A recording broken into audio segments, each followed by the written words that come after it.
had the Alamo, and I am building a highly fortified structure in my image. Simple. This 50-story statue will be able to deflect alpha, gamma, and beta radiation. The day is coming, and coming soon, where the artificial suns will rain down to punish the degenerates of this city. But you can save yourself. The Pastor Richard Salvation Statue will be a completely self-sufficient community. We have canned food rations, private living quarters, and enough supplies to survive happily the predicted 40,000 years of nuclear winter. In phase 2, and with this massive statue of rockets. So when the movie hits the proverbial fan, we will load up the statue with all of the people who saved themselves through generous donations, blast into space, and colonize Saturn with a race of morally correct, affluent people ruled by me. Will there be naked people? No, turd brain.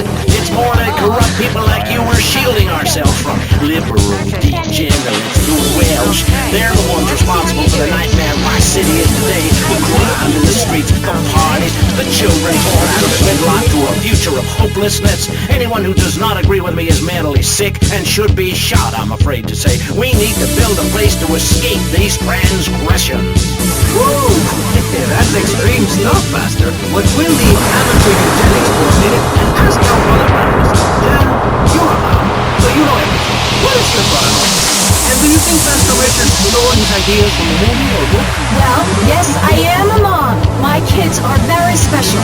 So special, they go to special classes. Now, I teach my kids history to give them perspective. Last night I was telling them about how Magellan sailed around the Strait of Magellan and met some friendly natives that gave him supplies. Then he had to kill all of them. And that's an important lesson about life. If you look at nature, you'll see many species that eat their children to protect them. This is especially true of hamsters. It's about putting the family first. That's really important to me, and where a lot of my morality comes from. And if you don't like it, find your own husband and stay away from mine, okay? Okay, but, and excuse me if I sound confused. I don't think I understand. Now, my morality comes from looking at history and biology and working out what's best for my kids and screw anyone else. That's what this country's all about. I mean, I saw hippies. What a load of claptrap. What's your kid gonna do at school with a name like Moonbeam or Wave or Horseradish or whatever they call it? How can you take your kid to a Little League game when you live in a communal farm growing drugs? It's awful. And that's what my life is about. Looking down on others. Yes, I think I can see that now.